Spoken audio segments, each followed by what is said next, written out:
West Bengal state university 5th semester history মাইনরের স্টুডেন্টদের জন্য এই ভিডিওটি আজকে আমি বানিয়েছি। তোমাদের যাদের এবার হিস্ট্রি আছে মাইনর সাবজেক্ট হিসেবে, তোমাদের পড়তে হবে 15 থেকে 18 শতকের মধ্যে আধুনিক ইউরোপের ইতিহাসের ধারণা, যার মধ্যে সামাজিক আর অর্থনৈতিক ইতিহাসের দিকটা পড়তে হবে।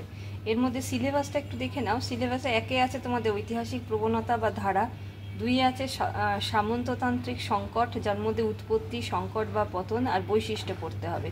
তারপরে রয়েছে নবজাগরণ, যার মধ্যে তার উৎপত্তি আছে, বিস্তার আছে, প্রভাব বা তাৎপর্য। ইউরোপে ধর্ম সংস্কার আন্দোলন, সূচনা, প্রকৃতি, বৈশিষ্ট্য, প্রভাব। তারপরে হচ্ছে উপনিবেশবাদের সূচনা, আফ্রিকায় দাস ব্যবস্থা। তারপরে রয়েছে 16 শতকে অর্থনৈতিক প্রগতি, তার সঙ্গে রয়েছে মূল্য বিপ্লব ও অর্থনৈতিক দিক পরিবর্তন। তারপরে রয়েছে সামন্ততন্ত্র থেকে পুঁজিবাদে উত্তরণ আর ইংল্যান্ডের শিল্প বিপ্লব। এবার আমি বেশ কিছু সাজেস্টিভ কোয়েশ্চেন তোমাদের দেখিয়ে দিচ্ছি।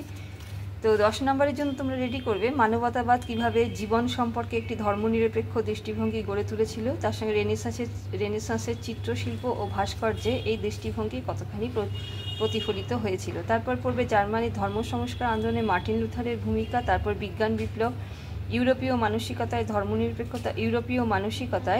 ধর্মনিরপেক্ষতার প্রসারে এর ভূমিকা কতখানি ছিল।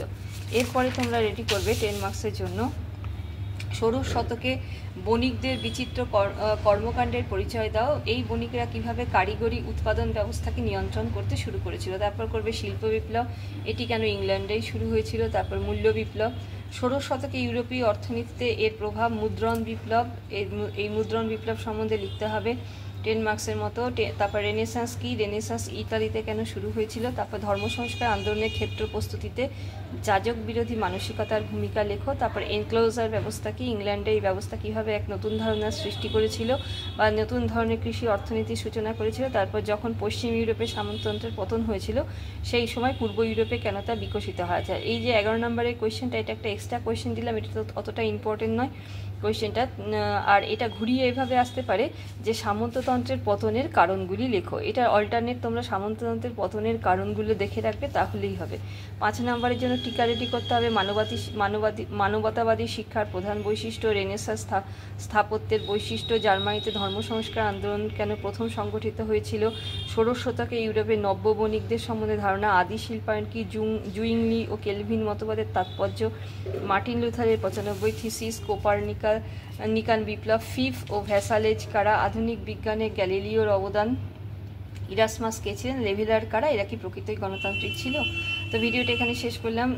তোমাদের কিছু জানার থাকলে আমাকে কমেন্ট করো, যারা নতুন দেখছে তারা অবশ্যই সাবস্ক্রাইব করো। আর তোমাদের যদি মনে হয় এই সেমিস্টারে হিস্ট্রি বা কোনো পাসের সাবজেক্ট মাইনর সাবজেক্টের জন্য প্রাইভেট টিউশন দরকার বা নোটস দরকার, তো আমি অতি অল্প টিউশন ফিস নিয়ে তোমাদের প্রাইভেট টিউশন পড়িয়ে থাকি।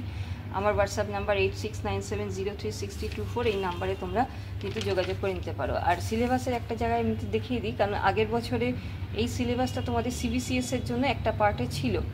তো সেক্ষেত্রে কিন্তু কোয়েশ্চেন পেপারটা আগের বছর যথেষ্ট কঠিন হয়েছিল এবং এর রেজাল্টও কিন্তু খুবই খারাপ হয়েছিল। মানে হিস্ট্রিতেই আগের বছরে কিন্তু এই পেপারটাতে রেজাল্টটা খুবই খারাপ এসেছিলো। তো ওই কারণে তোমাদের একটু কোয়েশ্চেনের সংখ্যাটা আমি বেশি দিলাম।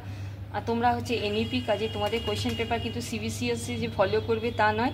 কোয়েশ্চেন পেপার কিন্তু তোমাদের মতো এনইপিদের আলাদা রকমভাবেও তৈরি হতে পারে। সেখানে তার সঙ্গে কিন্তু সিবিসিএসের লাস্ট ইয়ারের কোয়েশ্চেনের সঙ্গে ম্যাচ থাকতেও পারে, নাও থাকতে পারে। ওই জন্য তোমরা টপিক ধরে ধরে রেডি করবে। যেমন ধরো নবজাগরণ, এই টপিকের উপর কোয়েশ্চেন প্রত্যেকবার থাকে। ধর্ম সংস্কার আন্দোলন, এটা কিন্তু বড় কোয়েশ্চেন, বা ওই তোমার মার্টিন লুথারের 95 থিসিস, এটা কিন্তু থাকে। তারপরে হচ্ছে এই মূল্য বিপ্লব থাকে, মুদ্রণ বিপ্লব, আর এগুলো কিন্তু খুবই কোয়েশ্চেনগুলো কিন্তু থাকে। এই টপিকগুলো কিন্তু ছাড়বে না, এই টপিকগুলো ধরে ধরে রেডি করবে। যদি 5-এ তোমাদের 10-এ না পাও, অবশ্যই কিন্তু 5-এ টিকা হিসাবে পাবে। তো ভিডিওটি এখানে শেষ করলাম, কেমন লাগলো আমার জানিও।